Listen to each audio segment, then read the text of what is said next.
పాట వినకపోతే నిద్ర పట్టదు. మీరు పాట వినాలంటే నేను పాడినా ఏంటి? ఏమిటి, నువ్వు పాటలు పాడతావా? ఏంటండి మరీ అంత తేలిక తీసేశారు? మా ఆశ్రమంలో ఫంక్షన్లు జరుగుతున్నప్పుడు పెద్ద పెద్ద వాళ్ళు వచ్చినప్పుడు నా చేతే పాటలు పాడించేవారు.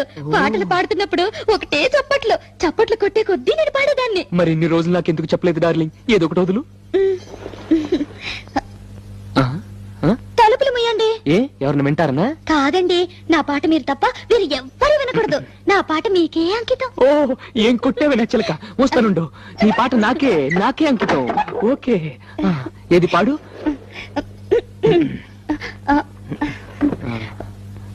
అబ్బా, మీరు నా మొహం అంత చూడకండి, నాకు సిగ్గేస్తుంది. నీ మొహం చూడకుండా ఇంకేం చూడమంటావే? మీరు వెనక్కి తిరగండి. నా దగ్గర ఎందుకు సిగ్గు? మీరు వెనక్కి తిరుగుతాను, నా పాడతాను. ఓకే ఓకే ఓకే, నా వీపు చూసి పాడు. ఆహా. దేవుడా దేవుడా